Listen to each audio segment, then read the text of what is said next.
Beep वहां बजाई जाती है जहां गाली दी जाती है। तांडव के पहले एपिसोड में भगवान शंकर पर दिखाया गया दृश्य ही भगवान शिव और देवर्षि नारद जी को अमर्यादित ढंग से बोलते हुए दिखाया गया। तांडव का विवादित सीन हटाया जाएगा। देखिए, हमारी एकता की विजय हुई है। हमने उन्हें वह दृश्य हटाने को विवश कर दिया है। खुशियां मनाइए, प्रसन्न होइए, आह्लादित होइए।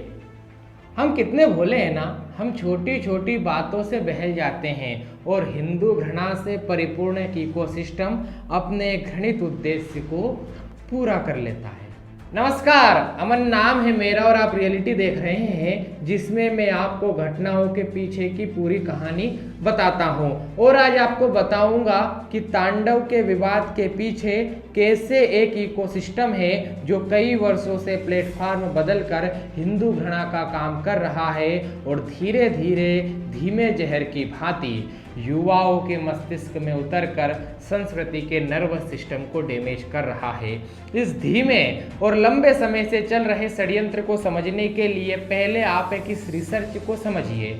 IIM अहमदाबाद ने 1950 से 2010 तक की टॉप 100 फिल्मों पर रिसर्च की और उसमें उन्हें जो परिणाम प्राप्त हुए वे चौंकाने वाले थे। फिल्मों में जाति धर्म के आधार पर रोल दिए गए।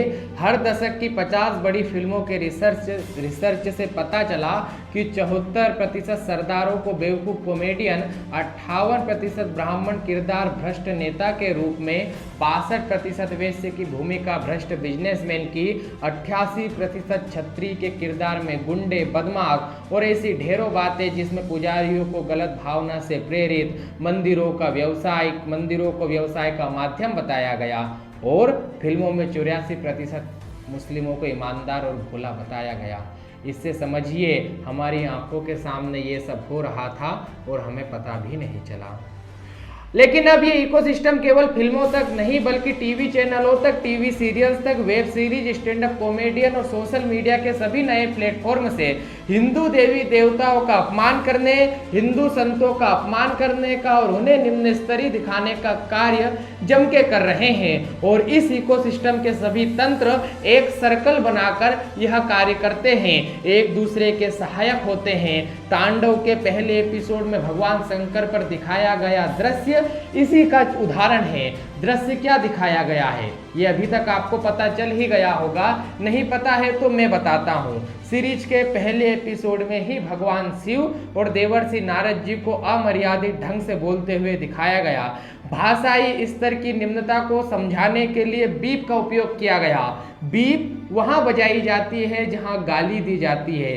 तो ले दे के बात यह हुई कि भगवान महाकाल को यहां पर गाली देते हुए बताया गया है।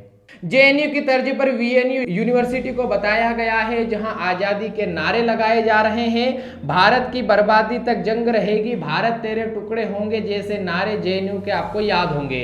स्वामी विवेकानंद की प्रतिमा के सामने हिंदुत्व की गाली भी आपको याद होगी। जिस JNU में कश्मीर को भारत से अलग करने और भारत से कश्मीर की आज़ादी के नारे लगाए गए, उसे कवर करने के लिए यहाँ पर नारों को बदल दिया गया है और उन्हें बचाया जा रहा है। तांडव पर बवाल के बाद उसके विवादित दृश्यों को हटाने का फैसला तो लिया गया है, किंतु क्या इतना काफी है? क्या निर्माताओं को शूट के समय पता नहीं चला कि इससे धार्मिक भावनाएं आहत होगी?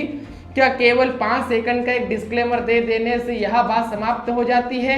डिस्क्लेमर में लिखा होता है कि दृश्यों का वास्तविकता से कोई संबंध नहीं है, जबकि दिख रहा है कि वास्तविकता का ही संबंध है। डिस्क्लेमर में लिखा होता है कि किसी की धार्मिक भावनाएं आहत हो तो हम क्षमा चाहते हैं, हमारा ऐसा कोई उद्देश्य नहीं है। तो यहाँ तो उसी प्रकार हुआ कि किसी को गाली दे दो, अब शब्द कहो और बाद में कह दो कि हमारा तो ये उद्देश्य आपको गाली देना था ही नहीं। हाल ही में तथाकथित stand up comedian Munawar Faruqui का विवाद ले लो, तनिष्क ज्वेलर्स का विज्ञापन ले लो, आश्रम वेब सीरीज का उदाहरण ले लो या किसी भी क्षेत्र का उदाहरण, टीवी से लेकर डिजिटल तक, ये सब उसी इकोसिस्टम के बंधे हुए उदाहरण हैं। हिंदू घृणा और संस्कृति के नर्वस सिस्टम को डैमेज करने वाले इस इकोसिस्टम को डैमेज करने की अनिवार्य आवश्यकता है। इनके बाइकआउट की आवश्यकता है, इन्हें एक्सपोज करने की आवश्यकता है।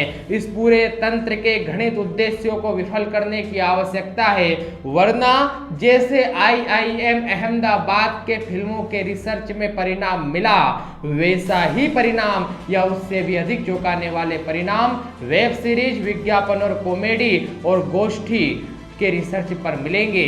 जो व्यक्ति जहां है, जैसा है, अपने सामर्थ्य के अनुसार इनका विरोध करे, बायकॉट करे और सरकार को भी वेब सीरीज के लिए गाइडलाइन तय करना चाहिए।